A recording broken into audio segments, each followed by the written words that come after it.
Boa noite a todos, boa noite aos nossos colegas, boa noite, senhor presidente. Muito bom estar aqui. Boa noite a todos os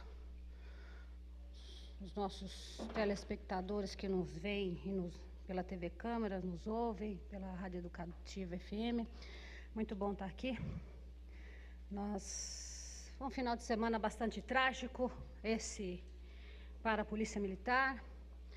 Agora à tarde nós tivemos o passamento de mais um jovem cabo, 129, que a gente fala 129 milhões, recém-admitido na Polícia Militar, morto com um tiro na cabeça, estava fazendo a segurança, provavelmente, de uma pessoa cheia de posses que estava indo sacar o seu dinheiro, e ele defendeu com a vida dele essa pessoa. E essas coisas se prolongam, né, no tempo, e vem ocorrendo com uma certa constância. O se importar com isso é muito pouco, que a gente vê, não há um importar realmente para com a vida do policial militar, e por aí vai, né? Nós tivemos também uma situação muito gravosa aqui na cidade, que foi o passamento, como o Tozão falou, do sargento Semler, que trabalhou 30 anos na Polícia Militar, e acabou numa fatalidade que está sendo apurado, né, as causas, por meio de um competente inquérito policial militar, está sendo apurado o que aconteceu, o que aconteceu não, as causas, o porquê do ocorrido, mas foi extremamente grave a situação. E onde eu quero chegar? Por que eu estou falando disso aqui hoje? Porque a grande questão não está na forma como foi morto, foi o porquê, né? Pessoas estão falando na rádio o que o policial estava fazendo lá, armado, à noite, na frente de uma empresa. Tem gente falando até coisas que não devem. Mas para quem conhece o sargento Semler, como a gente conheceu, trabalhei com ele anos, ele estava indo esperando para entrar no bico. Ele tinha saído de um bico, Marcos, tinha saído do bico a 1h da manhã, estava descansando nesse ínterim, porque às 6 horas da manhã ele ia entrar num outro bico. O sargento reformado, já estava aposentado. E, em tese, as pessoas se aposentam depois de terem dedicado a sua vida toda à profissão e, com isso, ter conseguido se estabilizar financeiramente e ter conseguido também não precisar mais trabalhar. Mas não é isso que acontece com os nossos policiais militares.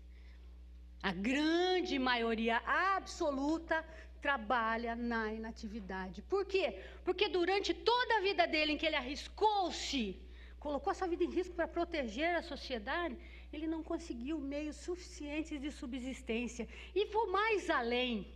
Quando ele passa para a inatividade, em média ele perde 1/3 do poder aquisitivo do seu salário. Por quê? Porque o salário do policial não é composto apenas do padrão e do RTP. Tem uma série de ajudas de custos, auxílio alimentação, diária alimentação, auxílio localidade, e isso aí, realmente, quando ele está na ativa, acrescenta um pouco no salário, mas quando ele vai para a inatividade, ele perde tudo isso, e o salário dele cai em 1/3. Como é que ele vai subsistir? Quando eu entrei na Polícia Militar, em 1987, eu trabalhava na usina Costa Pinto, aqui no Caixa, aqui em Piracicaba, e eu entrei na PM porque eu ia ganhar 6 vezes o que eu ganhava na usina Costa Pinto, isso em 87. Hoje, o policial militar entra ganhando 3 salários mínimos. E quando chega no final da carreira, ele pega o posto imediato, ainda tem essa ajuda, porque senão os policiais estariam perdidos, né? Ele não sai ainda ganhando mais de 6 salários mínimos. É inadmissível que você passe 30 anos na carreira e saia não recebendo nem 6 salários mínimos. Uma profissão extremamente arriscada e que você morre. Certo? E depois que acabou o seu tempo de serviço, Matheus, a gente continua, os meninos continuam tendo que trabalhar, porque senão não consegue sobreviver. Não consegue sobreviver. Isso é muito cruel com os nossos policiais militares. Por quê? Porque não é natural que depois de 12 horas de serviço estressante, em que você está ali colocando a sua vida em risco, recolhendo todo o lixo social, fruto de tudo que tem de errado nesse país, coisa de 4 horas depois, alguns já vão fazer DGEM, outros já vão para o bico, no outro dia dormem 4, 5 horas, no outro dia vão fazer bico de novo. Por quê? Porque não ganham o suficiente para subsistir, para ter uma casa digna para morar. Isso é culpa de quem? De quem que é culpa? O dono do carro lá, que estava sendo escoltado, da moto que estava sendo escoltado pelo policial hoje, não vai pagar pela vida dele. O dono do estabelecimento aqui onde foi morto o sargento Brito também não vai pagar pela vida dele. E eles continuam morrendo nessa situação. Aí vem a Folha de São Paulo e fala que 7 em cada 10 policiais militares morrem na hora de folga. Ele reproduz lá uma estatística do Instituto Sul da Paz e realmente isso é fato. 7 em cada 10 policiais militares morrem em horário de folga. Boa parte deles fazendo bico, mas a maioria deles morre por ser simplesmente policial, por estar com a funcional da PM. Aí ficam falando, mas o policial só foi morto porque ele estava armado. Imagine se o policial não tivesse armado e não tivesse nem chance de tentar se defender. Nós estaríamos numa carnificina com os policiais militares. E tem gente que ainda propaga, inclusive aqui na nossa cidade, propaganda que o policial só está morrendo porque ele está armado. Imagine se ele não estivesse armado e não pudesse tentar se defender. E de quem que é culpa? Quem que é o culpado? Nós passamos por um processo de achatamento salarial da Polícia Militar, que eu já falei, que hoje o policial não entra ganhando 3 salários mínimos. Ele não pode nem ser incluído nos programas de governo para comprar casa, porque ganha mais que o limite mínimo. Então ele fica numa situação muito crítica. E continuam falando, né, levianamente dessa situação grave pela qual nossos policiais militares estão passando e continuam morrendo numa média de quase 500 por ano em todo o Brasil. Aí fazem comparações com a polícia inglesa, que morreram 4. Tem termo de comparação, sistema legislativo inglês com o brasileiro? O sistema penal inglês com o brasileiro? Aí querem comparar. É muito leviano isso. É muito pobre isso. Uma parte, doutor. Certo? É muito pobre isso. Nós temos que parar com isso e encarar essa questão de frente, porque são agentes públicos que estão morrendo e que necessitam ser substituídos. Quem paga por isso? Todos nós. Quem é que perde com a perda de um policial militar?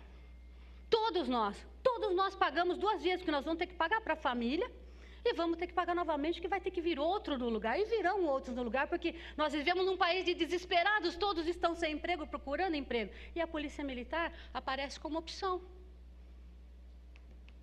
E jovens morrendo. Então é muito preocupante essa situação. E cabe lembrar, tem uma publicação na internet aí falando da reposição salarial da Polícia Militar do Mato Grosso do Sul. E é absurda a diferença salarial do policial militar do Mato Grosso do Sul com o policial militar de São Paulo.